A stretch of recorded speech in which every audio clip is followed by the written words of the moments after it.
अस्सलामु अलैकुम वरहमतुल्लाहि वबरकातुहू। आपका हमारे चैनल ह्यूमन वेलनेस में एक बार फिर खैर मकदम है। हम हाज़िर हुए हैं आपके लिए नफ्स से मुताल्लिक़ कुछ नई चीज़ें लेकर।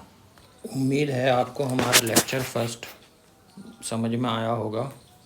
अगर पसंद आया हो तो हमारे चैनल को सब्सक्राइब कीजिए और शेयर कीजिए। शुक्रिया। आज जो हम आपके लिए लेक्चर लेके आए हैं उसे पूरी मुतवज्जा से सुने, आपकी समझ में ज़रूर आएगा। शुरू करते हैं नब्ज़ लेक्चर 2। नब्ज़ देखने के शराइत। मुनासिब ये है कि नब्ज़ देखते वक्त मरीज़ का हाथ पहलू पर हो। मरीज़ का हाथ ना चित हो और ना पट हो, बल्कि पहलू पर हो, यानी खड़ा हो। ऊपर की तरफ अंगूठा हो और नीचे की तरफ खंसर हो। इसलिए कि इस हालत में अगर हाथ पट हो तो उससे नब्ज़ की चौड़ाई बढ़ जाती है और लंबाई और बुलंदी घट जाती है। बाज़ नुस्ख़ों में इबारत है कि नब्ज़ की चौड़ाई और बुलंदी यानी अर्ज़ व इशराफ़ बढ़ जाती है और लंबाई घट जाती है। मिसाल के तौर पर लाग़िरों में। और अगर हाथ चित हो तो बुलंदी और लंबाई बढ़ जाती है और चौड़ाई कम हो जाती है। हाथ के चित और पट होने से इन इख्तलाफात का वक़ू पज़ीर होना बहुत ही बाईदुस क़ियास है, यानी महारत के बाद ही आप इसका पता लगा सकते हैं। यह भी ज़रूरी है कि नब्ज़ ऐसे वक्त देखी जाए जबकि साहिब नब्ज़ मरीज़ गुस्सा, खुशी, रियाज़त और तमाम इन्फ़ालात नफ़सानिया से खाली हो। उसका शिकम ना इतना पुर हो कि बोझल हो रहा हो और ना भूख की हालत हो कि वह उससे नातवा हो रहा हो। नीज़ वह अपनी किसी आदत को ना छोड़े हुए हो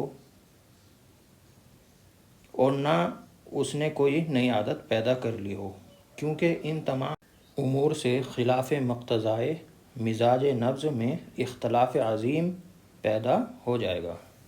यह अमर भी ज़रूरी है कि नब्ज़ देखते वक्त इसका मुकाबला और इम्तहान बेहतरीन और मोतदिल शख्स की नब्ज़ से किया जाए, ताकि नब्ज़ मोतदिल और गैर मोतदिल का बाहमी अंदाज़ा कायम किया जा सके।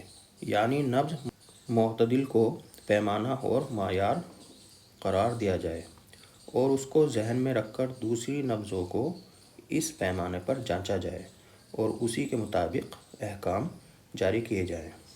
दूसरे लोगों ने शराइत मज़कूरा के अलावा और शराइत भी बढ़ाए हैं। मसलन मरीज़ के दाएं हाथ की नब्ज़ दाएं हाथ से देखी जाए और बाएं की बाएं हाथ से, इस तौर पर कि जब चारों उंगलियां नब्ज़ पर रखी जाएं तो खंसर अंगूठे की तरफ रहे और सबाबा ऊपर की तरफ कलाई की तरफ, जहां शरीयान पर गोश्त शुरू हो जाता है। दाएं हाथ से दाईं नब्ज़ को ज़रा देर तक देखा जाए, इसलिए कि दाएं हाथ की हिस्स निस्बतन ज़की और तेज़ है। नब्ज़ देखते वक्त तबीब अपने दूसरे खाली हाथ को सहारे के लिए मरीज़ के उस हाथ के नीचे रख दे जिसकी नब्ज़ देखी जा रही है, ताकि मरीज़ का हाथ थक न जाए। इसका ख्याल ख़ास तौर पर कमज़ोर और नातवां मरीज़ों में ज़्यादा किया जाए। चारों उंगलियां मरीज़ की नब्ज़ पर रखकर बाइत्मीनान नब्ज़ की सारी किस्मों को सोचे, उजलस से काम न ले और सबको अपने जहन में लाकर एक किस्म पर गौर करे। तबीब नब्ज़ देखते वक्त ऐसे तमाम अवारिज़ बदनी व नफसानी से खाली हो जो उसकी तवज्जो को कम करने वाले हों और दूसरी तरफ फेरने वाले हों, मसलन गुस्सा, खुशी, भूख, प्यास व तकलीफ़ दा सीरी शिकम। तबीब की उंगलियां खुरदरे कामों की वजह से खुरदरी ना हो, बल्कि उनका बुशरा मुलायम और नाजुक हो। तबीब के जहन में वो तमाम बातें मौजूद हों जिनसे नब्ज़ में तग़य्युरात पैदा हो सकते हैं, मसलन इख्तलाफ ममालिक, मुख्तलिफ हवाएँ वग़ैरह, ताकि वो समझ सके कि ये तग़य्युरात कहाँ तक नफ्स मिजाज की वजह से हैं और कहाँ तक दीगर उमूर की वजह से। नब्ज़ क़वी को ज़ोर से दबाकर देखा जाए और नब्ज़ ज़ईफ़ को हल्के से। नब्ज़ दिखाते वक्त मरीज़ अपने हाथ से कोई काम भी ना कर रहा हो और ना किसी चीज़ को उससे उठाए हुए हो और ना उस हाथ से किसी चीज़ पर सहारा लगाए हुए हो। तबीब मरीज़ के पास जाते ही या तबीब के पास मरीज़ के आते ही नब्ज़ देखनी शुरू ना करे, बल्कि पहले उससे देर तक हालात मर्ज़ के मुताल्लिक सवालात करे और बातों में लगाकर उसे मानूस कर दे, क्योंकि तबीब जब मरीज़ के पास पहुंचता है तो उसमें एक किस्म की हिजानी कैफियत होती है। इसी तरह मरीज़ के हालात व ख़यालात गाहे तबीब के राब व दाब से मुतग़य्यर हो जाते हैं। ये तमाम बातें हमें ध्यान रखने की ज़रूरत है। इन तमाम बातों को ध्यान में रखते हुए अब हम नब्ज़ की इक़साम को समझेंगे, लेकिन ये सब शुरू करने से पहले हम मुख्तसरन नब्ज़ के मॉडर्न एस्पेक्ट को समझेंगे। इसे समझने के लिए एक खाका की ज़रूरत पड़ती है जिसे पल्स वेव कहते हैं। पहले हम नॉर्मल पल्स वेव की बात करते हैं। इसमें आप देख रहे हैं जहाँ पर स्मॉल ए लिखा हुआ है, वेव के अप स्ट्रोक पर यानी हरकते इनबसात पर एक छोटी एनाकरोटिक वेव बनती है जो महसूस नहीं होती है। उसके फ़ौरन बाद एक बड़ी टाइडल या परकशन वेव बनती है जो हमें अपनी उंगलियों पर महसूस होती है। एनाकरोटिक वेव को ए से और टाइडल वेव को टी से डिनोट किया गया है। उसके ठीक फ़ौरन बाद डाउन स्ट्रोक यानी हरकते इनक़बास शुरू होती है। इसी दौरान एक नोच अपीयर होती है जिसे डायक्रोटिक नोच कहते हैं। इस नोच के बाद एक वेव बनती है जिसे डायक्रोटिक वेव कहते हैं। दोनों यानी डायक्रोटिक नोच और डायक्रोटिक वेव पाल्पेटिंग फिंगर्स पर नॉर्मली पाल्पेट नहीं होती यानी महसूस नहीं होती। यहाँ पर एन को डायक्रोटिक नोच से और डी को डायक्रोटिक वेव से डिनोट किया गया है। एस सिस्टोल को डिनोट कर रहा है जो कि हार्ट के कॉन्ट्रैक्शन यानी क़ल्ब के इनक़बास को डिनोट कर रहा है, और लेटर डी डायस्टोल को डिनोट कर रहा है यानी हार्ट का डायलेटेशन या क़ल्ब का इनबसात। जैसा कि आपको पहले भी मालूम हो चुका है कि क़ल्ब जब सिकुड़ता है तो शरीयानें फैल जाया करती हैं, यानी वेंट्रिकल से ब्लड आर्टरीज़ में आ जाता है, यानी नब्ज़ में वो हमें हरकते इनबसात की शक्ल में महसूस होता है। इस ग्राफ में भी आप देख रहे हैं कि क़ल्ब के सिकुड़ने यानी सिस्टोल के दौरान ग्राफ ऊपर की तरफ बढ़ रहा है। ये अप स्ट्रोक हरकते इनबसात जो नब्ज़ देखते वक्त हमें उंगलियों पर महसूस होती है। इसके बरअक्स जब क़ल्ब फैलता है यानी डायस्टोल की सूरत होती है, उसी दौरान शरीयानें सिकुड़ जाया करती है यानी नब्ज़ में हरकते इनक़बास की सूरत होती है, जो कि यहाँ पर नॉर्मल पल्स वेव के ग्राफ में डायक्रोटिक वेव की शक्ल में दिखाई गई है। यहाँ पर मैं आपको एक बात और बताने की ज़रूरत महसूस कर रहा हूँ, वो ये है कि एक रेगुलर पीरियड के बाद नॉर्मल पल्स अपीयर होती रहती है जिसकी तादाद 60 से 90 तक 1 मिनट में बताई गई है, यानी नॉर्मल पल्स रेट 60 to 90 पर मिनट के हिसाब से होते हैं। अगर ये तादाद 60 से कम होती है तो उस सूरत हाल में एक एबनॉर्मल कंडीशन पैदा होती है जिसे ब्रेडिकार्डिया कहते हैं। ठीक इसी तरह अगर पल्स रेट 90 से अबव होते हैं तो एक कंडीशन पैदा होती है जो कि एबनॉर्मल कंडीशन होती है जिसे टैकीकार्डिया कहते हैं। यहाँ पर एक बात और समझने की ये है कि हमारी जो रेस्पिरेशन प्रोसेस होती है लंग्स के ज़रिए से वो 2 फेज़ में होती है। एक फेज़ लंग्स के इन्फ्लेशन का होता है जिसमें एयर लंग्स में पहुंचती है। दूसरा फेज़ लंग्स के डिफ्लेशन का होता है जिससे एयर लंग्स से बाहर निकलती है। तो ये बताने का मतलब ये है कि पल्स रेट में इन दोनों फेज़ की वजह से माइल्ड वेरिएशन हो सकता है। यानी जब हम सांस अंदर लेते हैं लंग्स इन्फ्लेट होते हैं, इस हालत में पल्स रेट बढ़ जाते हैं जिसको हम साइनस एरिथमिया का नाम देते हैं। अभी हम बात कर रहे थे नॉर्मल पल्स वेव की। आइए अब बात करते हैं एबनॉर्मल पल्स वेव की।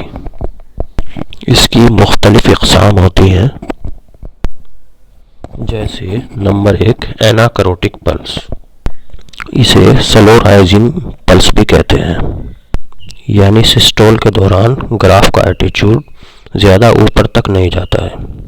इसकी कंपेयर हम नॉर्मल पल्स से करते हैं जिसमें हमें अप स्ट्रोक के दौरान स्मॉल एनाकरोटिक वेव हमें फिंगर्स पर पालपेट नहीं होती, जबकि टाइडल या परकशन वेव हमें पालपेट होती है।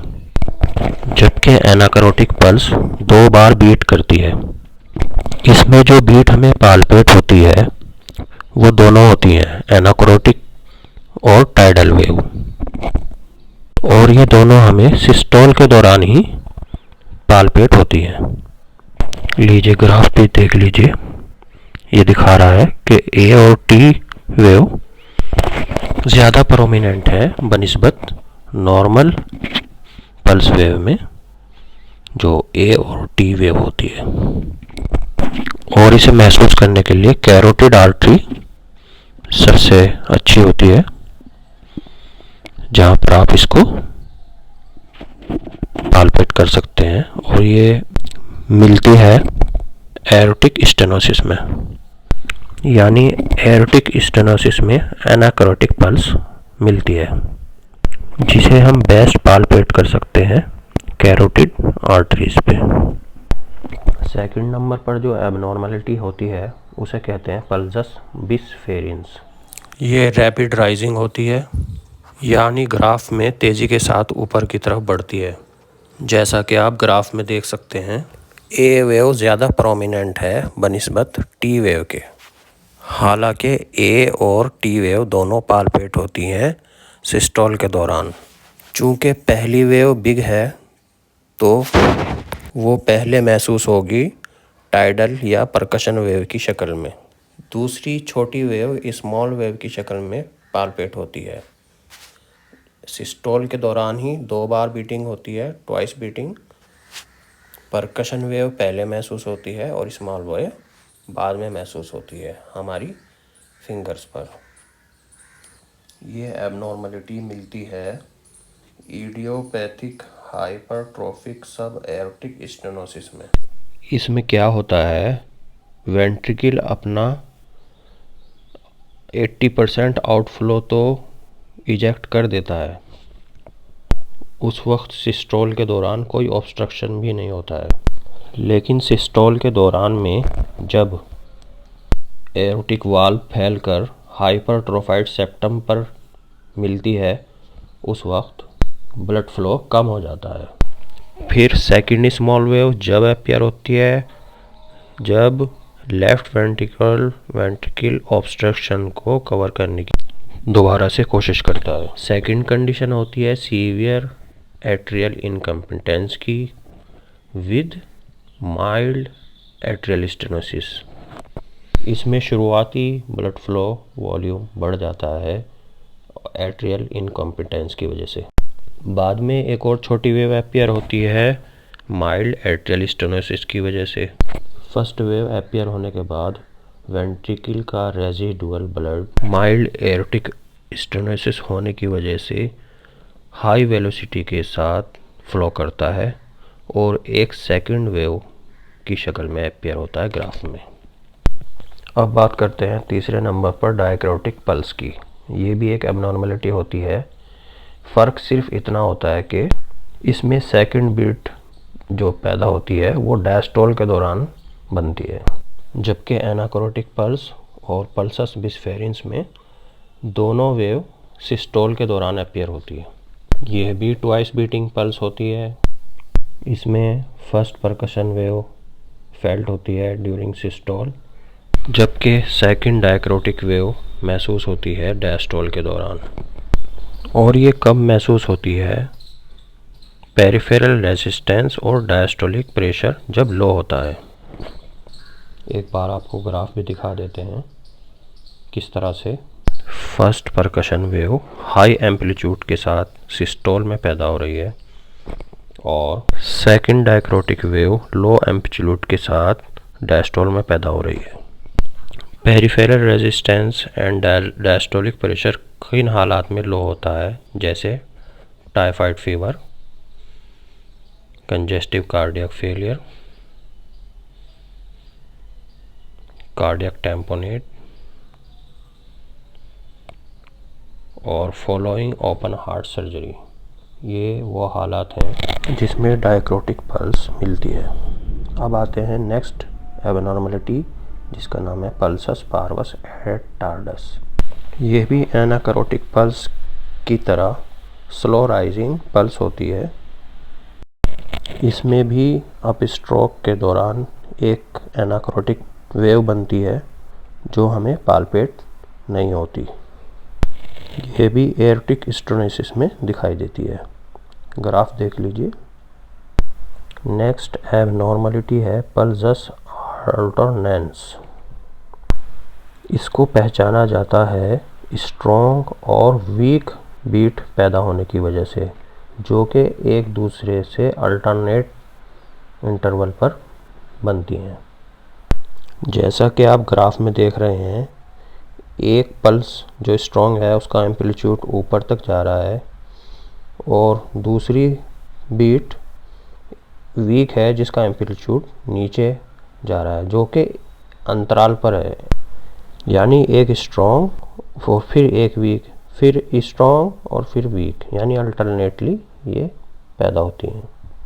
इसकी वजह ये बताई गई है कि नॉर्मली जो लेफ़्ट वेंट्रिकल के मसल फाइबर्स होते हैं उनमें रेगुलर कॉन्ट्रैक्शन होता रहता है, जबकि इस कंडीशन में ये कॉन्ट्रैक्शन अल्टरनेटली होता है। ये पल्स हमें किन सूरतों में मिलती है? For example left ventricular failure, toxic myocarditis, paroxysmal tachycardias और for several beats followed a premature beat. Number 6 pulsus paradoxus. Normally inspiration के दौरान हमारा systolic blood pressure 3 to 10 mm fall हो जाता है। इसके कम होने की वजह हार्ट के राइट साइड में वेनस रिटर्न का बढ़ जाना होता है।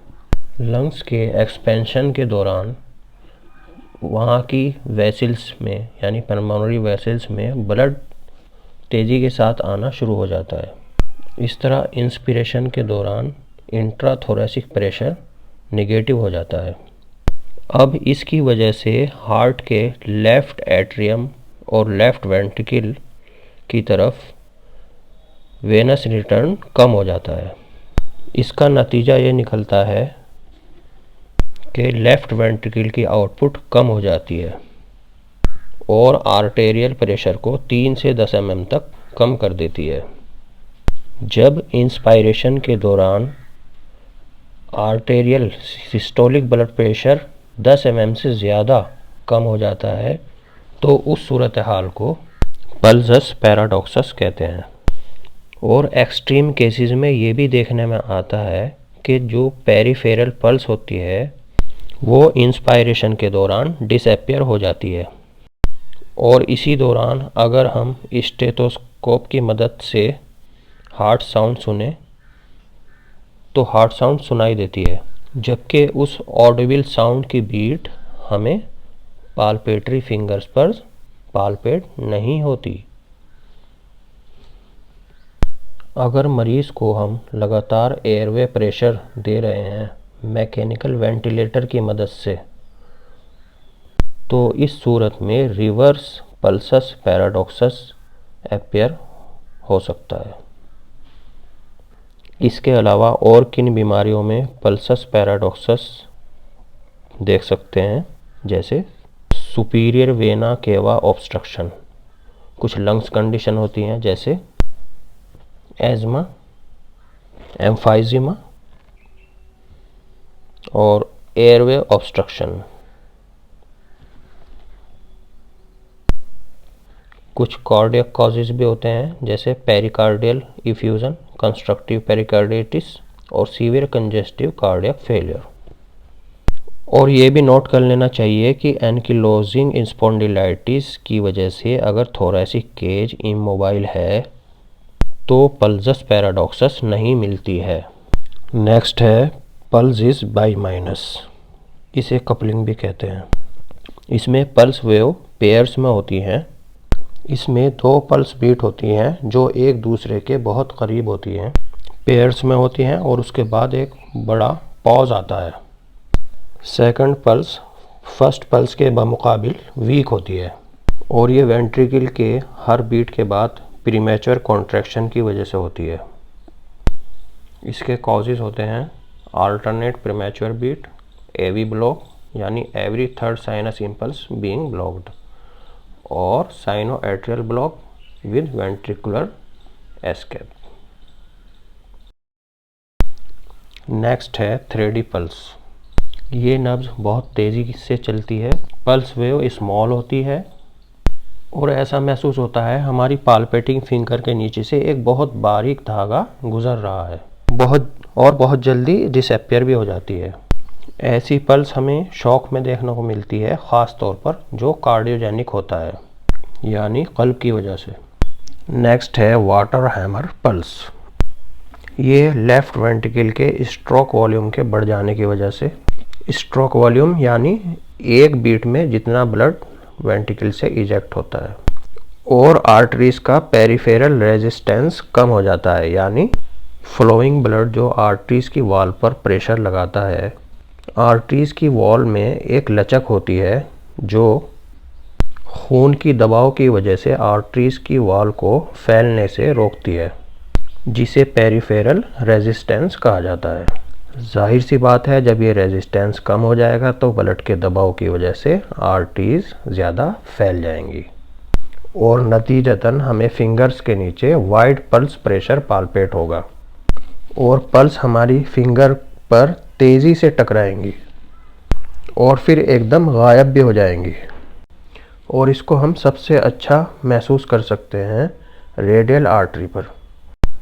आइए जानते हैं हम किन किन वजूहात की बिना पर ये पल्स देख सकते हैं। फिजियोलॉजिकल कॉजेज़ में फीवर, क्रोनिक अल्कोहलिज्म, प्रेगनेंसी और कार्डियक लीजन में aortic regurgitation, bradycardia, systolic hypertension, patent ductus arteriosus, aortopulmonary window, rupture of sinus of Valsalva into the heart chamber. अब आते हैं हाई आउटपुट स्टेटिस पर। इसमें क्या क्या मिलता है? Anaemia, beriberi, thyrotoxicosis, cor pulmonale, Paget's disease, cirrhosis of liver, arterio venous fistula. इन तमाम कॉजेज़ में हमें मिलती है वाटर हैमर पल्स। तो नाज़रीन, अब आ गया है वक्त आपसे इजाज़त लेने का। आप तवज्जो से हमारे चैनल को सुनते रहिए, आपका बहुत फ़ायदा होगा। ज़रूरी है कि आप कंसंट्रेट होकर हमारे लेक्चर को देखें। अगर आप नए हैं तो हमारे चैनल को सब्सक्राइब ज़रूर कीजिए। अगले चैनल में हम आपके लिए बहुत सारी नई चीज़ें लेकर आ रहे हैं। तब तक के लिए इजाज़त दीजिए। खुदा हाफिज़।